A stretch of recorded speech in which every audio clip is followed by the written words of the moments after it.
Yo, I just filmed Sunday's vlog, and now I'm gonna film Monday's vlog.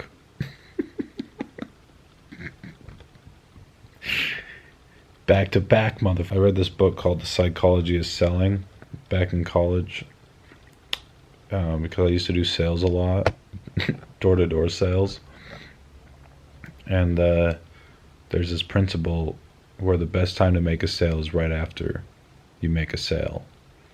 Because I feel like I've talked about this before.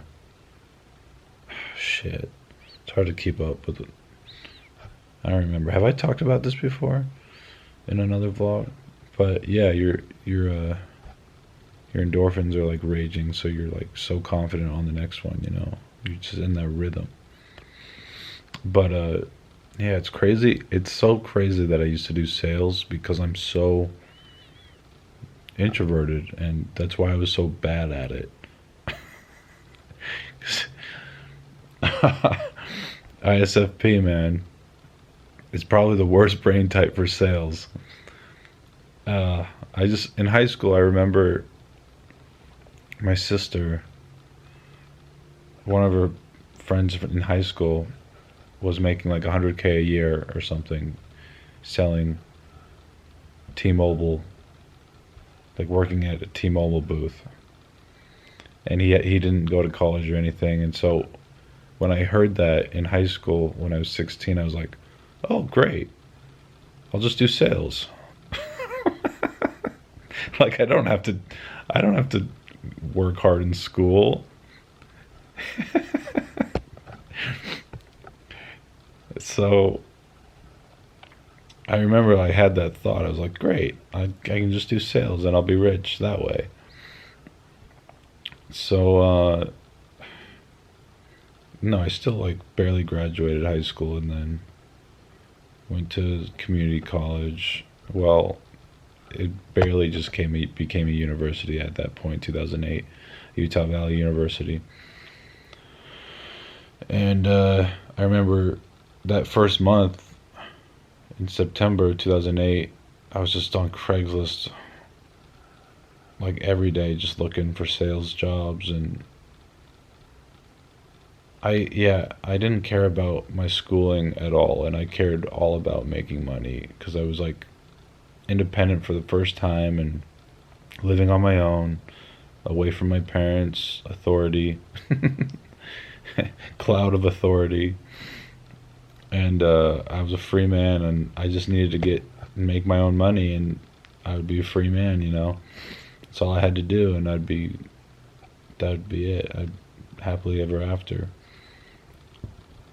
And I kind of still, I mean, and I used to think like I also started getting into like dating books too, like The Game. That's when I was like 18, and I was reading like how to talk to girls and stuff, double your dating. And so my thought process was like, learn how to get girls, learn how to get money, everything else is extra. Like those are the only two things I need to figure out how to do. I mean, because yeah, 90% of schooling, in my opinion, 99% of schooling, I was like, I'm never gonna use this. And I'm paying so much money for tuition and yada yada yada.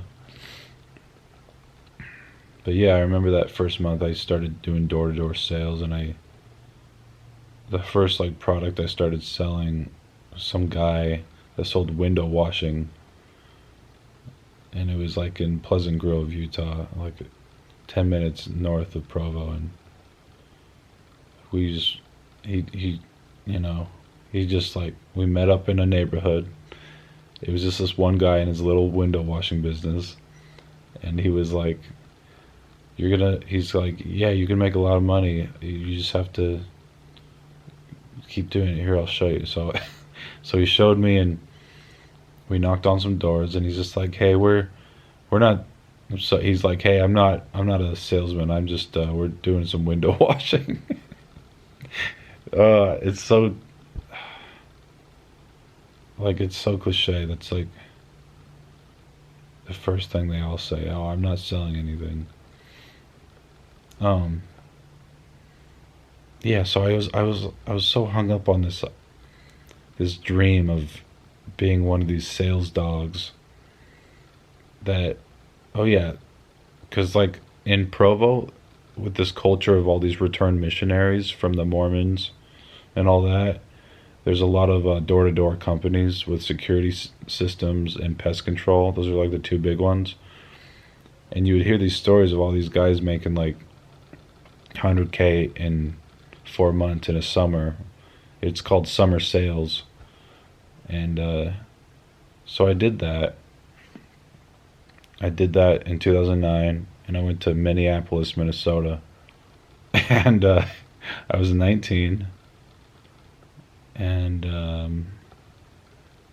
I sold 5 security systems, and they were 2-year contracts. And they were like, in actuality, they were like $4,000 sales because the contract was like for $60 a month or something for the like the monitoring of the securities, like the police hooking up with the phone thing, and the gig, the spiel, the pitch was like, oh hey, we I'm doing some advertising for AMP, or that was what the company was called, and we're just gonna, if we can put our sign in your front yard, we can hook you up with a free security system.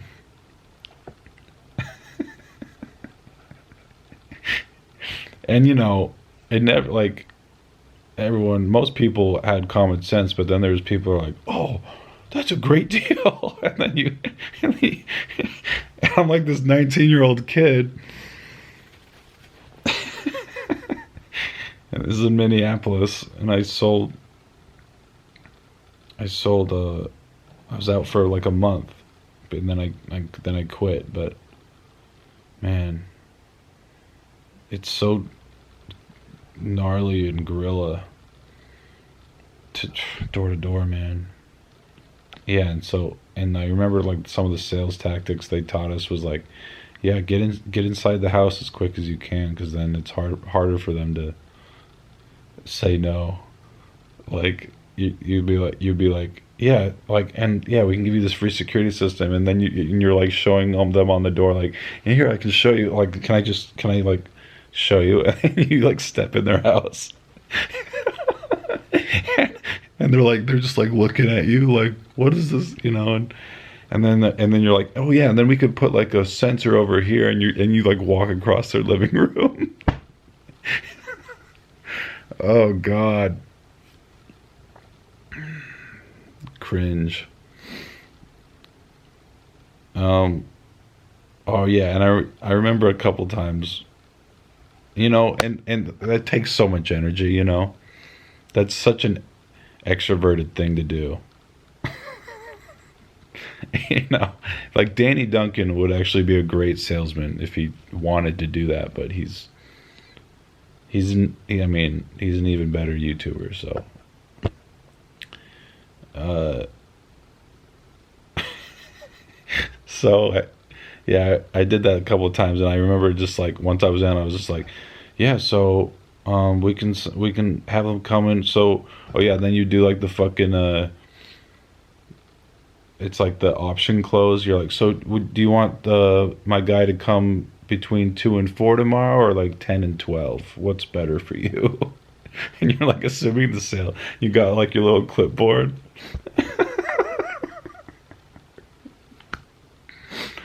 Oh man, Parasite. Oh gosh. The fact of the matter is,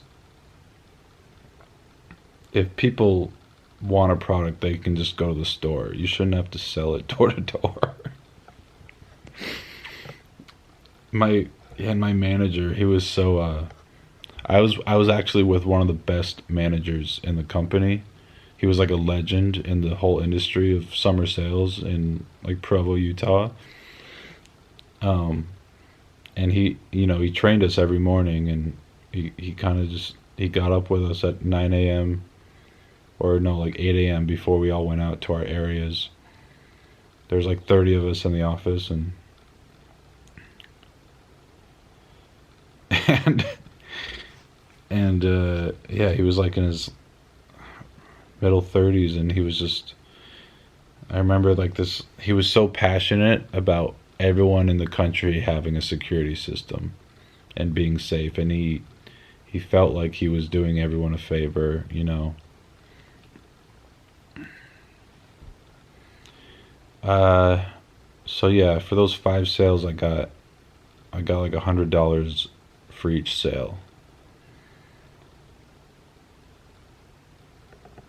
and you were supposed to also get a $400 back end if they didn't cancel the contract or if they kept making their payments. Or no, you had to stick out the whole summer to get your back end check, and I didn't do that. Yeah, there's all these scammy things about that whole industry. It sucks. And I kept holding on to it though. I wanted to be a sales dog. So when I came home and I goofed off the rest of the summer, I went back to school the next year, sophomore year of college, and then I did it again for pest control in Dallas, Texas. And I stuck it out the whole summer, and I sold 50 pest control accounts to people in Dallas, and that was a easier sale. It was a year contract instead of 2 years, and only like $30 a month or something. I don't remember. No, it was like bi-monthly. It was like bi-monthly and $70 every 2 months. And that was scammy too, because it's like $8 worth of spray, and these guys just they come and spray the house, and it takes like 20 minutes. Silly. That was a really hard summer. That was a really fun summer too, though. I had so much fun that summer. You have a bond with, you kind of form a bond with your sales team that you meet with every morning before you go out to your areas. And at the beginning, there was 40 of us, and then at the end of the summer, there was 5 of us. Or yeah, there's like 6 or 7 of us. I don't know. Yeah, I was never really good at it. Oh yeah, and I drank a Red Bull every day that summer. So that probably gave me permanent brain damage.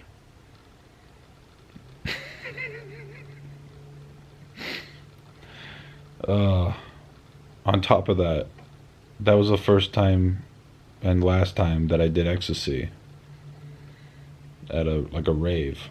So that was fun too. Ecstasy, that's kind of a whole nother story. I'll save that for tomorrow. Tuesday's vlog.